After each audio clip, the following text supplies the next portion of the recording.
Nosso episódio de hoje, dessa segunda temporada do Infracast, é com Guilherme Penin. Essa entrevista foi super interessante porque eu tive a oportunidade de conversar com alguém que já viveu as diversas facetas da infraestrutura. O Guilherme Penin já vivenciou a perspectiva do financiador da infraestrutura, trabalhando no BNDES vários anos. Também já foi formulador da política pública, quando atuou na Casa Civil do Governo Federal, e também como implementador da política como executor, quando esteve na Secretaria de Portos. E atualmente, ele foi um dos grandes protagonistas do movimento de renovação antecipada da concessão da Rumo Malha Paulista. Ele, que é o diretor de assuntos institucionais dessa concessionária, veio contar pra gente um pouquinho dessa história. A ferrovia e o porto talvez sejam aqueles que são menos comentados pelo simples fato de que carga não fala. A ferrovia no Brasil, ela não vive sem o porto. Você não tem hoje nenhuma malha que tenha uma existência isolada do comércio internacional. A presença do agronegócio crescente nas ferrovias começa a viabilizar a entrada de outros produtos em cima da ferrovia. As ferrovias, elas são o meio da carga chegar aos portos, mas elas não são definidoras de onde a carga está. Geraram uma transformação na infraestrutura do país para atender ao anseio da demanda, para atender ao anseio do volume e reduzir o custo do Brasil para que a gente seja mais competitivo na exportação. Hoje, eu converso com Guilherme Penin, que teve um grande protagonismo nesse episódio importante para a história das ferrovias no Brasil, que é a renovação antecipada da Malha Paulista. Penin, eu estou muito feliz que você está aqui comigo. Muito obrigada por ter aceito o meu convite para essa segunda temporada do Infracast, para esse bate-papo descontraído que a gente vai ter aqui. Você sabe que os nossos ouvintes, eles têm pedido muito um episódio sobre ferrovias? E eu estou muito contente de poder inaugurar isso com você. Obrigada. Eu que agradeço o convite, Isadora. Também é um prazer enorme estar aqui, um privilégio.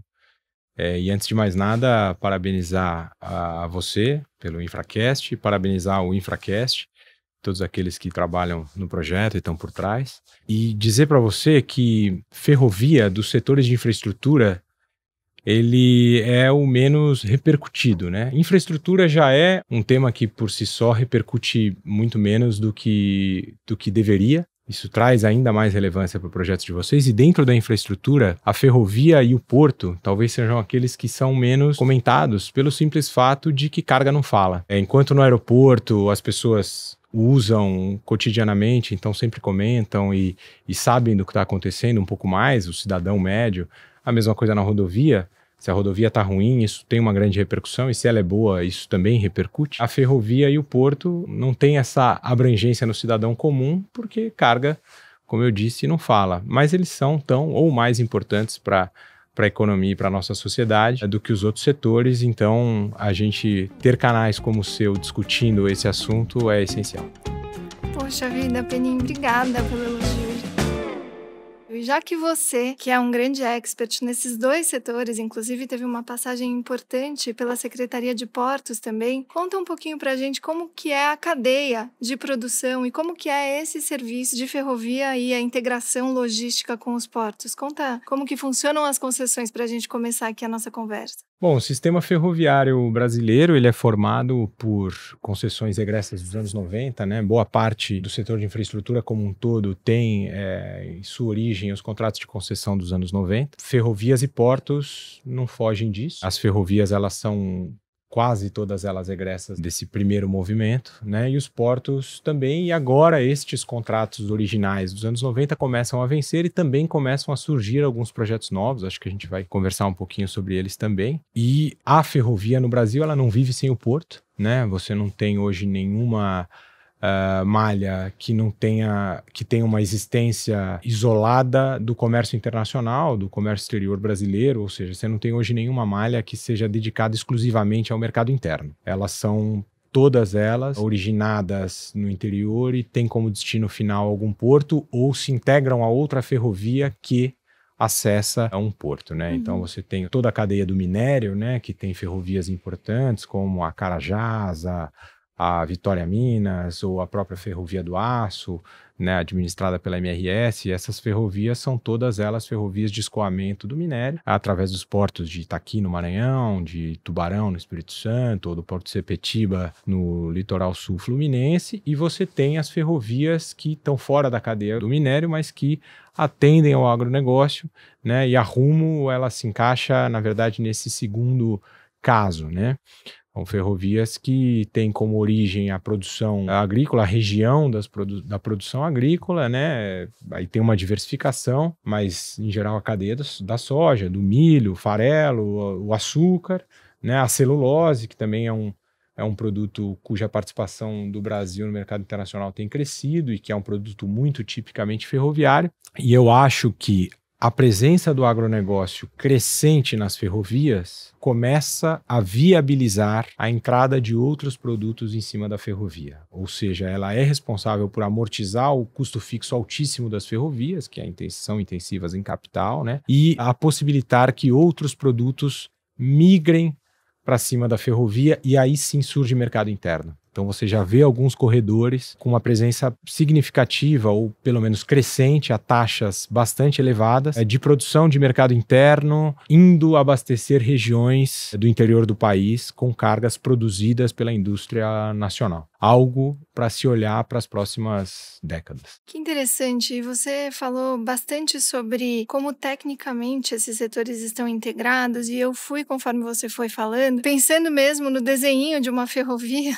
que vai, enfim, abrangendo diversos territórios até chegar no porto, e o que ela vai conectando e o que ela vai integrando. Mas quando a gente fala de ferrovias, e aí você me corrige se eu estiver errada, a gente traz também para esse panorama, e só para que todo mundo possa entender, uma série de atores, imagino, justamente por esse potencial de integração mesmo de territórios. Possivelmente você fala com diversos atores governamentais e que estão na cadeia tanto das ferrovias, então, por exemplo, a NTT e outras possíveis secretarias de infraestrutura, e você fala também com os atores que estão na cadeia dos portos, né? Conta um pouquinho pra gente como que é esse emaranhado de stakeholders, só pra gente poder mergulhar nesses setores.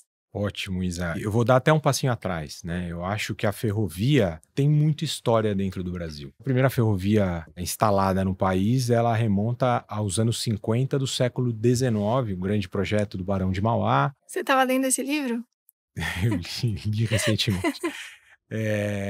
Houve esse primeiro momento lá na metade do século XIX, depois, ao longo da segunda metade do século XIX, até as primeiras décadas do século XX. Então você tem várias ferrovias ainda operantes no Brasil e que são, de certa maneira, ainda protagonistas, que remontam a essa época. Então, a própria história de vários municípios, por exemplo, aqui no interior de São Paulo, mas isso se repete também no Rio Grande do Sul, no Paraná, em outras regiões do país, elas se confundem com a história da ferrovia. Então, municípios super importantes que certamente todos os ouvintes conhecem, né? Campinas, São José do Rio Preto, Araraquara, Rio Claro, são municípios cuja história se confunde com a história da ferrovia, porque a economia cafeeira, na época, ela foi viabilizada pela presença da ferrovia, que era o grande gênero de exportação do Brasil durante todo esse período, na segunda metade do século XIX e as primeiras décadas do século XX, e os municípios se instalaram no entorno das ferrovias porque eram aglomerações populacionais vinculadas à cultura do café e ao escoamento pela ferrovia do café. Estou exemplificando aqui para o caso do interior de São Paulo. Então, esses stakeholders aos quais você se referiu, eles não se limitam ao poder concedente. Eles não se limitam à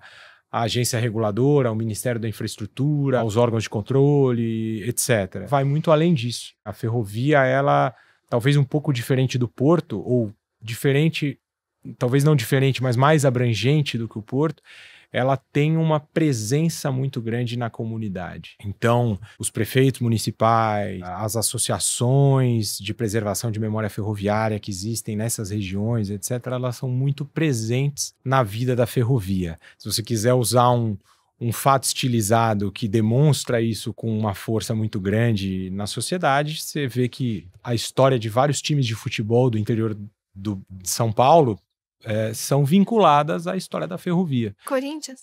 Não, Corinthians não. A Ponte Preta, por exemplo, a Ferroviária de Araraquara, vários times tradicionais do interior do Brasil surgiram como os times de ferroviários. Os trabalhadores da ferrovia. Aliás, a história da chegada do futebol ao Brasil é a história das companhias elétricas e das ferrovias, que os imigrantes ingleses e alemães trouxeram. Charles Miller, o cara que introduziu o futebol no Brasil, era filho de ingleses que vieram para o Brasil para trabalhar nas ferrovias e nas companhias de energia elétrica. E a partir da chegada desses filhos dos imigrantes ingleses e alemães, trouxeram a bola e o resto é história. Mas, do ponto de vista institucional, né, o arranjo institucional que se montou, eu acredito que ele ainda passa por uma fase de aperfeiçoamento, porque as concessões todas que hoje operam são, ou todas, ou quase todas, são egressas, como eu coloquei, da segunda metade dos anos 90, né? O PND, o Plano Nacional de Desestatização, que foi implementado ali entre 95 e 99, 2000, ele originou os atuais contratos de concessão, e a própria ANTT, que é a agência reguladora e é o poder concedente, nos casos do setor ferroviário, surgiu depois, na Lei 10233, em 2002, antes do próprio desenho dos contratos de concessão. Então, eu acredito que o arcabouço regulatório do setor ele ainda é uma obra em construção, e à medida que o setor se consolida, vão surgindo novas formas de se regular e se modernizar essa regulação. E agora, então, a gente passando para esse capítulo importante, né, que foi a renovação antecipada. Me diz se isso abriu espaço para essa otimização regulatória e me conta um pouquinho como é que começou essa história. Acho super interessante.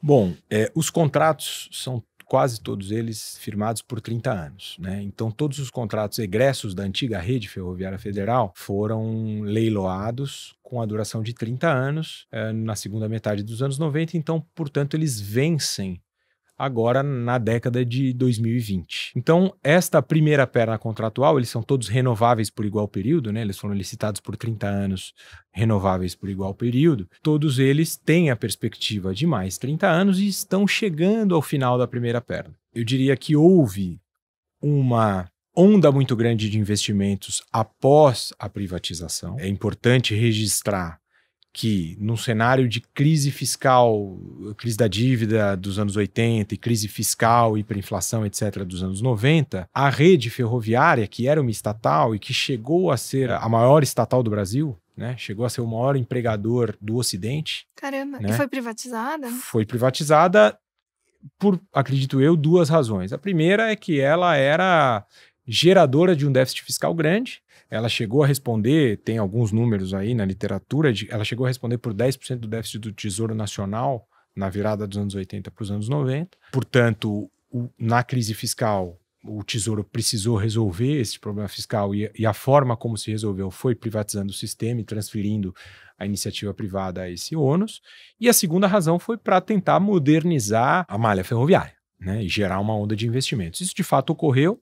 Houve uma onda de investimentos importante na sequência do programa de concessões, de privatizações na época. De fato, o setor recebeu, sobretudo, material rodante, investimento em via. E, ao longo do tempo, isso se estabilizou. E à medida que esta primeira perna desses contratos foi chegando ao final, esse investimento passou a estagnar. O que é natural do ponto de vista de contratos de concessão, uma vez que você tem menos tempo para amortizar os investimentos. E se você leva 20 anos para amortizar uma locomotiva e você tem 6 anos de contrato de concessão, você vai reformar uma locomotiva antiga, não vai comprar uma nova, porque não vai dar tempo de você amortizar o investimento numa locomotiva nova. Isso acontece em todos os setores, em todos os países, é um movimento natural. Então, a partir deste diagnóstico, as concessionárias de ferrovia e o governo começaram a estruturar um programa de renovações antecipadas de contrato de forma a gerar uma onda de investimentos no setor. Esse diagnóstico, ele se completou por um segundo fato muito relevante. Compartilhamento de infraestrutura? Não. Isso é uma coisa natural que acontece, a gente pode falar um pouquinho disso também.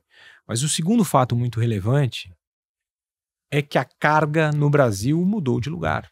As ferrovias, elas são o meio da carga chegar aos portos, mas elas não são necessariamente, ou Elas até podem exercer um papel, mas elas não são definidoras de onde a carga está. Quem define onde a carga está é a produtividade do solo, é o preço internacional da commodity, é o mercado consumidor lá na China, na Europa, nos Estados Unidos e a dinâmica desse mercado. São as novas tecnologias aplicadas à produtividade da área, é a expansão da fronteira agrícola, é a dinâmica do PIB do país, etc., que fogem muito ao escopo da ferrovia. A gente é pretensioso, mas nem tanto. Então, a ferrovia tem que estar onde a carga está. E o que houve no Brasil, sobretudo em se tratando de gêneros da cadeia agropecuária, foi que houve uma subida vertical da média geométrica da produção nacional. Então, quando você tinha, no final dos anos 80, início dos anos 90, a média da produção de soja e milho no Brasil, por exemplo, estava na fronteira do Rio Grande do Sul com o Paraná, quer dizer, o centro gravitacional estava lá, de maneira que o Rio Grande do Sul e o Paraná respondiam por 80% da produção de soja e milho do Brasil. Hoje você tem o Mato Grosso como o maior estado produtor de commodities agrícolas do Brasil disparado, e uma presença forte do Mato Grosso do Sul, de Goiás, do Tocantins, agora o Mato Piba, etc, etc. Então, o centro gravitacional da produção ele subiu. E a ferrovia precisa se adaptar a esta transformação. Este programa de renovações antecipadas, ele vem porque os contratos estavam chegando no final da primeira perna e você precisava dar prazo de amortização para os concessionários fazerem uma nova onda de investimentos, e porque você precisa gerar uma transformação na infraestrutura do país para atender ao anseio da demanda, para atender ao anseio do volume e reduzir o custo do Brasil para que a gente seja mais competitivo na exportação. E fazer uma modernização regulatória nos contratos, que eu acho que também é algo bastante relevante que foi e que está sendo contemplado neste programa de renovações antecipadas, do qual nós fomos pioneiros. Super interessante. Eu fico pensando num aspecto que geralmente eu proponho para todos os meus entrevistados. Quando a gente fala de infraestrutura, muitas vezes a gente traz para essa relação o binômio de flexibilidade, justamente para que a infraestrutura se adeque as mudanças de perfis que são inexoráveis no longo prazo, mas ao mesmo tempo de previsibilidade, porque no momento zero, quando você concorreu na licitação para levar esse ativo, você precificou esse ativo e você tem que ter parâmetros, que foram aqueles parâmetros que você considerou naquele momento para conferir a atratividade àquele projeto. Pela história que você me conta, e eu acho super bacana, foi tão necessário ter uma modernização, porque os perfis eles estavam tão distintos daquilo que se estimou no início, que toda uma onda de novos investimentos, de novas melhorias e, enfim, de todas as modernizações, ela foi pensada e impulsionada, de fato, por uma mudança contratual relevante, porque a renovação, pelo que eu entendi, vem com uma série de outras condições, né? Então, o contrato inicial, possivelmente, ele não permitia essa flexibilidade, né? E aí, alterou-se todo um paradigma para poder se caminhar para frente a partir desse mecanismo que é e que foi construído aí a quatro mãos, né? Rumo pioneiramente, e o governo com todos os seus atores para esse movimento que foi inaugurado por vocês. Perfeito. Esse binômio que você apontou foi o grande desafio a ser enfrentado, e a grande força desse processo é que a necessidade de modernização regulatória do contrato era tão grande quanto a necessidade de se transformar a ferrovia. Então, essas duas forças motrizes, elas caminharam juntas para a gente chegar onde a gente chegou, não sem muito sofrimento no caminho. Mas eu acho que, no final das contas, a sociedade se convenceu da importância do que estava sendo proposto, e também nós nos convencemos e incorporamos uma série de questões que foram também colocadas pela sociedade ao longo do processo. Mas falando objetivamente sobre a Malha Paulista, esta dicotomia que você apontou, ela estava presente de uma forma muito clara. Se você olhar para o modelo de demanda, e nós fizemos esse exercício, nós fizemos um exercício, vamos dizer assim, arqueológico, de buscar os materiais que suportaram o leilão da Malha Paulista nos anos 90, nos arquivos lá na Estação da Luz, pessoas da nossa equipe ali heroicamente colocaram máscara quando máscara ainda não era uma necessidade tão grande, para ir lá nos arquivos e buscar esses estudos que respaldaram o leilão. E a gente encontrou coisas muito interessantes. A que mais chama a atenção é o fato de que o modelo de demanda que foi usado para construir o leilão, ele tinha a informação disponível da série histórica, um consórcio contratado pela FEPASA, de empresas de primeira linha na época, que olhou para a série histórica dos anos 80, 70 e a evolução dos volumes movimentados na malha ferroviária naquele período. E eles viam um declínio dos volumes na malha paulista, o que é razoável de se pensar. Por quê? Porque São Paulo se industrializou e se tornou um estado cada vez mais de serviços, e a ferrovia, que era uma ferrovia ligada à cadeia do café e tal, ela foi se esvaziando frente à dinâmica da economia mais voltada para serviços, que era uma característica de São Paulo nos anos 80. Ao olhar a série histórica, eles produziram um estudo que inclusive recomendava, olha que interessante, a gente achou isso escrito no estudo técnico, recomendava que se desligasse por inviabilidade econômica o ramal de Santa Fé do Sul. O que é o ramal de Santa Fé do Sul? O ramal de Santa Fé do Sul era o trecho entre Araraquara e Santa Fé do Sul. Santa Fé do Sul é o ponto de fronteira entre São Paulo e Mato Grosso do Sul, na barranca do Rio Paraná, ao qual hoje se conecta a Malha Norte, que vai para o Mato Grosso, que é o maior corredor de exportação de grãos do país, do mundo. Nossa. Na verdade, a ferrovia que mais carrega grãos no planeta. E a recomendação era que se desligasse esse trecho por inviabilidade econômica. Por quê? Porque o estudo econômico que respaldou o leilão, ele olhava para a série histórica, mas ele não imaginava, talvez, que fosse haver a explosão que houve de produção de grãos no Mato Grosso e no Mato Grosso do Sul e etc. E, sobretudo, ele não imaginava, naquela altura, que se pudesse cruzar o Rio Paraná e se construir uma ferrovia que avançasse Brasil adentro. Talvez nem fosse também uma necessidade tão premente naquele momento. Então, o que nós mostramos para o regulador, para o formulador de política pública, para os órgãos de controle, foi que não apenas era necessário modernizar o contrato de concessão lá dos anos 90, uma vez que foi criada a agência e etc., mas que também era importante transformar a vocação daquela ferrovia. Sim. Porque ela havia sido concebida e construída e concedida à iniciativa privada com outra vocação. Claro. E que ela deveria se tornar não uma ferrovia local, que era a finalidade para a qual ela foi licitada, mas sim um grande corredor de passagem para que as regiões do interior do Brasil e do Centro-Oeste acessassem o Porto de Santos, que acaba de ser feito. O aditivo contratual de renovação da Malha Paulista, ele tem esta cara, a cara de transformar uma malha centenária e com uma vocação local em um grande corredor heavy haul, que se diz no setor, que é um grande corredor de alta capacidade para conectar as regiões produtoras do Centro-Oeste ao Porto de Santos. Poxa, isso é muito interessante, porque a percepção de quem está de fora, né? E eu acho que a gente conversando consegue compreender cada uma das nuances, mas a partir do momento em que, por exemplo, a agência, que como você bem colocou, é superveniente, né? Ela veio no momento posterior à assinatura do contrato, ela inaugura uma nova interface que, em princípio, não se pensou. E que a agência vem e ela, imbuída aí, dotada de todos os seus poderes de regulação, estabelece lá uma regulação periódica para modernizações ou, enfim, para revisões periódicas programadas, né? E que isso automaticamente poderia se aderir ao contrato. Mas, na verdade, não. E acho que isso, inclusive, foi um dos aspectos que foi tratado aí nessa renovação, né? Que você mesmo colocou. Como você comporta uma nova regulação que até, enfim, pode fazer sentido, justamente para trazer uma flexibilidade e uma necessidade de programações sucessivas para que a malha vá se adequando, enfim, que a gente vá percebendo as necessidades que se apresentam, mas ao mesmo tempo com parâmetros que são conhecidos. Enfim, estudei bastante esse projeto, a gente conversou já bastante sobre ele, e aí retomando uma provocação que eu te fiz, além de esse novo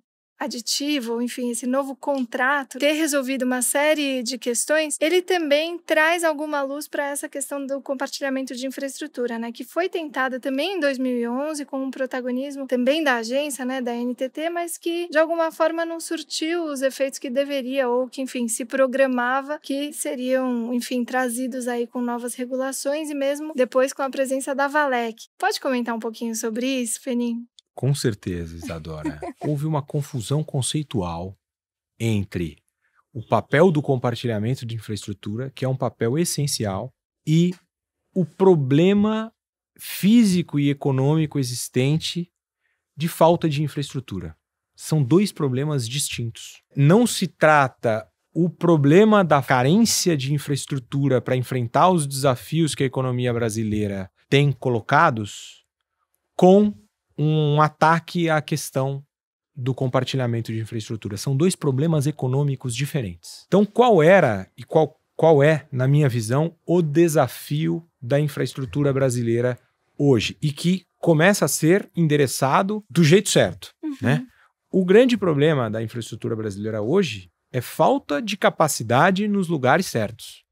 Esse é o problema, escassez de capacidade. E o problema da escassez de capacidade gera um problema secundário que é custo alto. Mas você resolve o problema da escassez de capacidade gerando capacidade. Você resolve o problema da falta de capacidade fazendo investimento e gerando ociosidade, capacidade ferroviária superior ao volume. A taxa de crescimento da produção ela foi, durante muitos anos, muito superior à formação bruta de capital fixo, ou a taxa de crescimento da produção de commodity sentido exportação, ela foi muito maior do que a taxa de crescimento da capacidade ferroviária e portuária, mais ferroviária do que portuária. Isto gerou um aumento de tarifas e isto gerou um desincentivo à produção. Chegou um momento que o custo logístico passou a ser maior do que o custo marginal da produção de soja e portanto, passou-se a não produzir uma tonelada a mais. Esbarrou-se nesse problema. E aí, qual foi a solução, no meu entender, equivocada, que tentou se implantar lá atrás? Olha, não se atacou o problema por como fazemos para gerar mais capacidade e, portanto, ociosidade. Se atacou o problema pela ótica de como é que a gente divide a capacidade escassa existente. Certo? Em vez de você dizer, olha, hoje eu tenho 20 milhões de toneladas de capacidade e 60 milhões de toneladas sendo produzidas, como é que eu faço para transformar 20 milhões de toneladas de capacidade em 70 milhões de toneladas de capacidade para ainda me sobrarem 10 e eu movimentar bem as 60 milhões de toneladas que são produzidas? Discutiu-se como é que eu divido as 20 que existem. Ou seja, atacou-se um problema econômico claro com o remédio errado. E jogou-se essa responsabilidade sobre o compartilhamento de malha. Essa responsabilidade não é do compartilhamento de malha. Essa responsabilidade era dos contratos de concessão. Quer dizer, como é que eu pego um contrato dos anos 90 que foi licitado com uma determinada vocação, durante a existência dele houve uma monumental transformação da dinâmica da produção, um monumental aumento dos volumes em lugares diferentes. Como é que eu pego esse contrato e transformo ele de maneira a adequá-lo à sua nova vocação? E é isso que foi feito, quer dizer, gerou-se um novo contrato cujo espírito é pegar a capacidade existente e multiplicada por 3. E aí depois, em havendo investimento feito, né? Em havendo investimento Ele sempre feito... faz uma participação especial nos nossos episódios, né, fofão? Em havendo investimento feito, você vai gerar uma redução tarifária. Isso é clássico da literatura econômica. Quando você tem um novo equilíbrio entre oferta e demanda, isso vai a preço. O compartilhamento de infraestrutura, ele é essencial, ele é bem regulado hoje no Brasil. Claro, sempre vai haver falhas de mercado e a agência reguladora existe porque existem falhas de mercado. Ponto.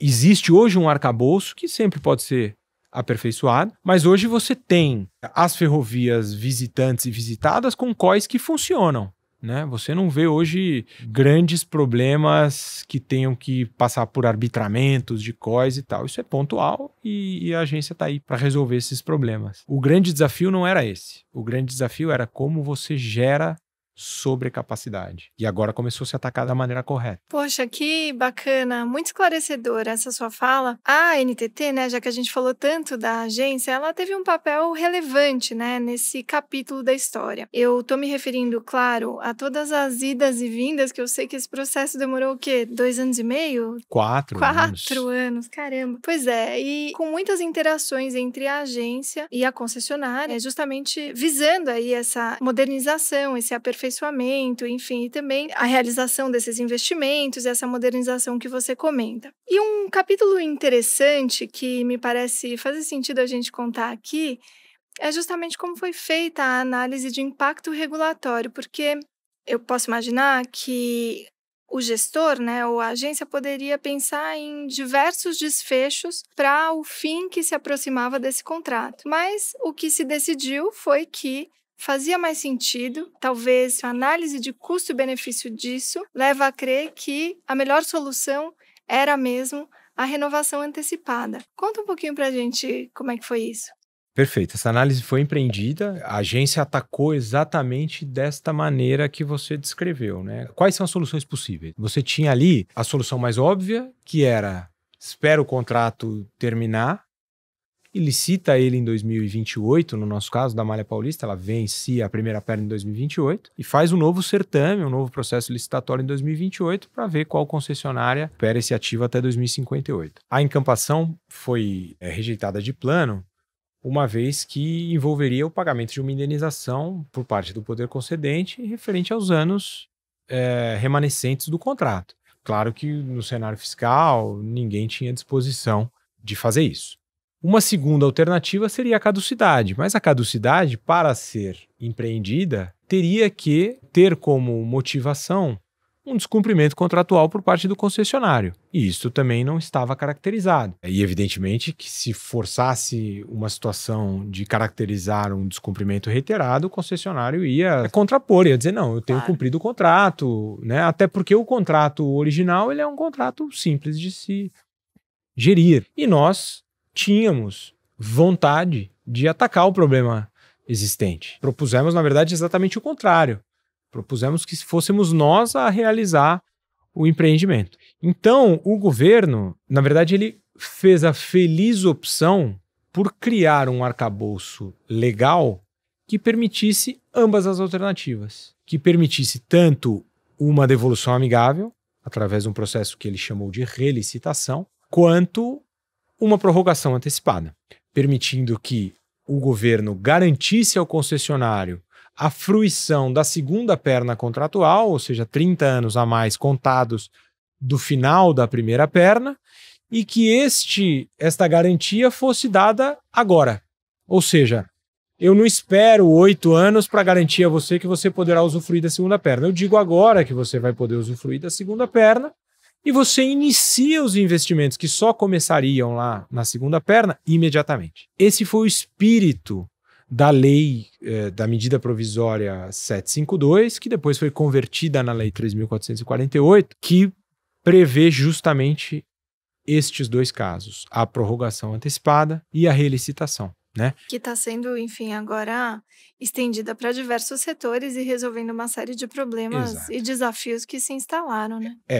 A 13448 ela abarca ferrovias, rodovias e aeroportos, não abarca portos, porque tinha acabado de haver a lei de portos nova, 12.815, então ela abarca ferrovias, rodovias e portos, e ela está sendo aplicada tanto no que se refere à relicitação quanto à prorrogação antecipada em todos esses setores. Então você tem relicitações de aeroportos, de rodovias, você tem prorrogações de ferrovias e etc. E nós fomos a primeira renovação antecipada, né? A Rumo Malha Paulista foi a primeira aplicação concreta da renovação antecipada prevista na 13448.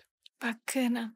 E um outro ator institucional que também foi importante, que eu acho que foi uma inovação, na verdade, porque o PPI, ele classifica, né, as prioridades, o Programa de Parcerias e Investimentos do Governo Federal classifica as prioridades, inclusive atribuiu a renovação como uma das prioridades e atraiu consulta a esse ator que eu vou mencionar aqui, que é o Tribunal de Contas, antes de se processar efetivamente a solução, né? O Tribunal de Contas atuou bastante aí na renovação da Malha Paulista, fez uma série de comentários e também foi aí um dos atores que demandou ajustes, né? Conta pra gente como é que foi esse diálogo com esse ator. Bom, o PPI, como você colocou bem, ele prevê a análise prévia do órgão de controle e a própria Lei 13.448 também previu a análise prévia do Tribunal de Contas antes da assinatura do aditivo contratual. Isso pode até ser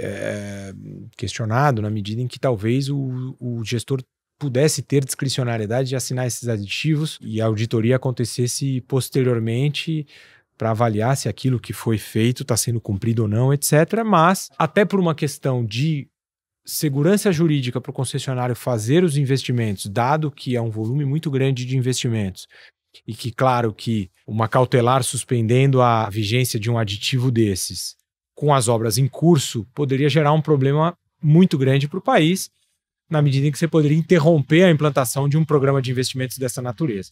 E também para proteger o gestor, né? Porque muitas vezes assinar um contrato bilionário desses e depois ver o contrato sob auditoria poderia eventualmente gerar, dado o pioneirismo, né, e portanto o tribunal poderia enxergar o ato de uma maneira muito diferente da administração, você poderia expor o gestor, expor o concessionário e expor o gestor. Então viu-se por bem optar pela análise prévia, isso foi feito, e nós tivemos aí os ônus e os bônus de sermos o navio quebra-gelo desse processo, fomos o primeiro caso, e portanto vários aspectos que seriam auditados talvez com um olhar mais rigoroso em outras concessões, passaram a incidir também sobre o nosso caso na medida em que estabeleceu-se um precedente. Tudo foi examinado com uma minúcia muito grande, no nosso caso. Então a gente passou, o projeto foi entregue pela NTT ao Tribunal de Contas em outubro de 2018, de outubro ao final de março, portanto 6 meses de análise, o processo esteve na unidade técnica do tribunal, houve uma primeira manifestação da unidade técnica, houve uma série de diligências, as partes, etc., e uma manifestação conclusiva da unidade técnica no final de março, pela aprovação da renovação condicionada ao cumprimento de cerca de 40 determinações, né, um número recorde. Tramitou-se o processo da unidade técnica para o Ministério Público de Contas, procurador Júlio Marcelo Oliveira.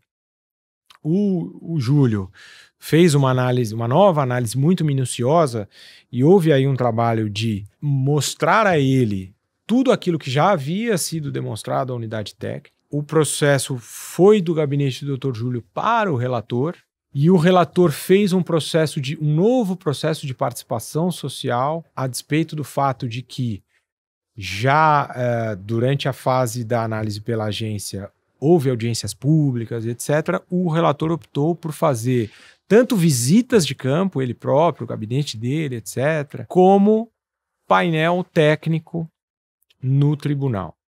Esse painel técnico eu fui falar pela empresa, o Dr. Júlio Marcelo participou, a unidade técnica participou. Após o painel técnico, houve um relatório, um voto e uma proposta de acórdão propostos pelo ministro relator e uma submissão disso ao plenário. Quer dizer, um processo muito longo, mais de 1 ano e meio de duração, enquanto a IN 27 do tribunal estabelece como prazo referencial meio ano, né? Então, 3 vezes o prazo previsto na instrução normativa do próprio tribunal para que houvesse uma deliberação sobre a matéria, mas com desfecho para o país que permite que a Rumo tenha hoje um contrato de concessão muito sólido, na medida em que ele é a prova de balas. Acho que todos os questionamentos que podiam ter sido feitos foram feitos, não sobrou mais nada para se questionar. Tudo antecipado. Estabeleceu-se um precedente muito relevante para que os próximos casos sejam analisados, acredito eu, espero eu, com mais celeridade, né, por todas as partes, inclusive pelos próprios concessionários, que aprenderam muito ao longo desse processo. E agora as obras estão em curso e certamente nós veremos um resultado econômico para o país muito positivo nas próximas décadas, que gera um número muito grande de oportunidades. Eu acho que isso é difícil de valorar, isso é difícil na AIR da agência, etc., de se quantificar. É fundamental a gente falar disso, porque o número de oportunidades decorrentes desse ato é relevantíssimo para a indústria ferroviária, para o sujeito que quer expandir uma fábrica de dormente, que quer manter as atividades de uma fábrica de vagões de locomotivas. A gente compra 100% do material rodante no Brasil, e para toda a cadeia que vem para trás das fábricas de insumos ferroviários. Para os portos, está marcado no dia 28 de agosto agora um leilão de 2 terminais de celulose no Porto de Santos, e eu não tenho nenhuma dúvida que o fato da renovação da Malha Paulista ter acontecido antes desse leilão tornou o leilão mais competitivo, mais atraente, com melhores propostas, porque as empresas sabem que vai haver capacidade ferroviária para trazer essa celulose ali de Três Lagoas ou de onde quer que seja para o Porto de Santos. Isso traz oportunidades lá no interior, tanto em investimento em tecnologia para aumento de produtividade por hectare, migração de culturas para cargas ferroviáveis, expansão de fronteira agrícola, enfim, uma série de elementos dinâmicos que vêm a reboque disso. Sim. E que são difíceis de você perceber no estudo econômico objetivo, que olhe o aumento do volume, a tarifa, a redução de custo e etc. Então é disruptivo para o país, na minha visão. Muito bom, doutor Guilherme Penin. E a gente falou bastante da estruturação do ponto de vista dos atores públicos, né? E de como esse desenho que vocês fizeram demandou uma grande resiliência. Parabéns por ter chegado até o fim. Conta, assim, só pra gente terminar, como é que isso está sendo visto do ponto de vista das relações privadas que a Rumo vai passar a ter, imagino, todas essas, enfim, externalidades positivas, como você bem citou.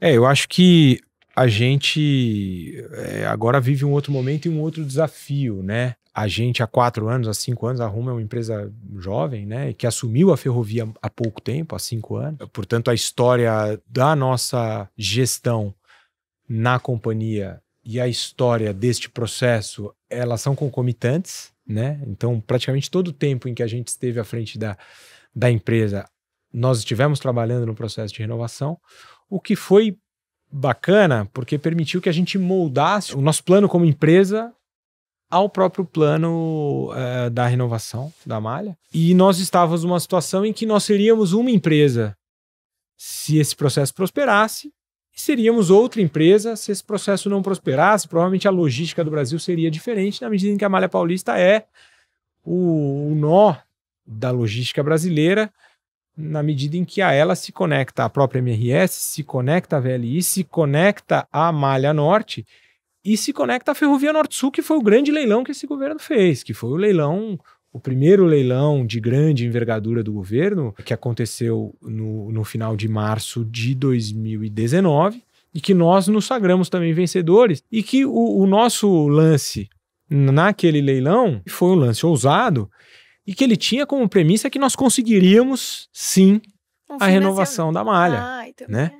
Hoje, nós somos uma empresa muito diferente daquela que nós éramos naquele momento. Naquele momento, nós tínhamos o desafio de conseguir resolver esse arranjo institucional que permitisse que a gente contratualizasse esses investimentos na malha central, né, que é o nome atual da Ferrovia Norte-Sul, e na Malha Paulista.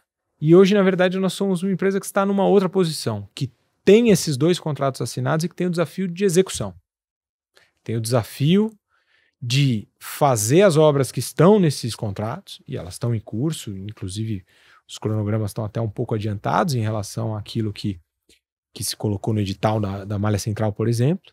E o desafio agora é de trazer carga para cima, porque para pagar esses investimentos nós vamos ter que captar cargas. Então virou uma empresa de viés comercial. Nós, inclusive, na semana passada, criamos uma vice-presidência nova na empresa comercial, o que é muito bom para o mercado, na verdade, porque a gente saiu de uma posição em que nós éramos uma empresa de capacidade escassa, que a gente via quantos trens a gente conseguia fazer passar numa capacidade escassa, para uma empresa que vai ter sobrecapacidade. Nós vamos ter que atrair players novos, cargas novas para cima da ferrovia, para amortizar os investimentos que estão sendo feitos. Então mudou um pouco a cara da nossa empresa, está mudando a cara da nossa empresa, e desafios novos se colocam à medida em que isso está acontecendo no momento. Muito bom. E aí, do ponto de vista da financiabilidade de todos esses projetos e investimentos, conta pra gente como que está sendo estruturado. A gente é uma empresa de capital aberto que financia boa parte dos seus investimentos através de captações de recursos privados, e a gente tem o privilégio, aliás, eu acho que isso é o Brasil, né? O Brasil tem o privilégio de contar com muitos projetos com boa taxa de retorno. É uma frase que o Marcos Lutz, o presidente do conselho nosso, sempre fala. Ele tem lá ele é presidente do Conselho de Infraestrutura da Fiesp, né, do Coinfra, e ele já falou algumas vezes nesse foro essa frase, né?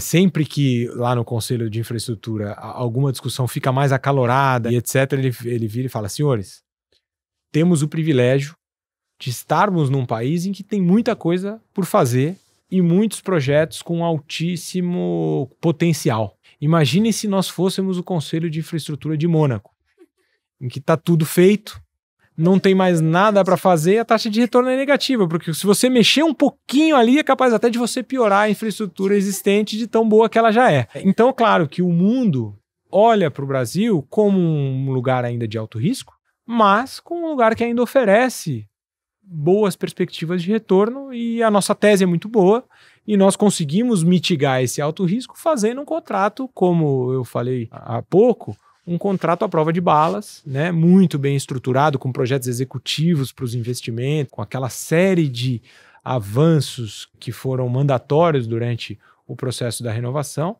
sobretudo do ponto de vista do controle, mas também pelo lado da própria agência, do próprio governo, e que hoje nos permitem, com boa segurança, oferecer para o investidor uma tese de investimentos robusta, com um contrato ou mais de um contrato muito sólidos e com uma atratividade importante, porque o Brasil ainda oferece isso.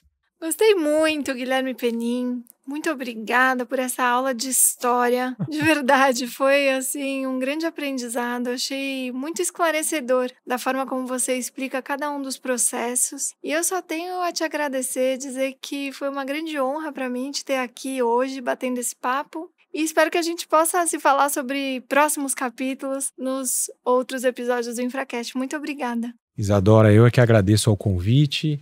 Parabenizo mais uma vez a vocês pela iniciativa. Eu acho que nós precisamos disso. A infraestrutura é um problema tão grande no Brasil e ele tem tão poucos fóruns tão ricos para a gente discutir uma coisa que é tão importante. Muitas vezes a gente discute coisas irrelevantes tantas vezes e tão poucas vezes coisas tão relevantes, né? Então, parabéns a vocês. Me coloco aqui à sua integral disposição para a gente debater debater o setor portuário, debater os desafios da infraestrutura do Brasil. E te agradeço demais pela oportunidade, inclusive pessoal, da gente falar sobre esse processo que foi tão árduo e que chegou a um final feliz.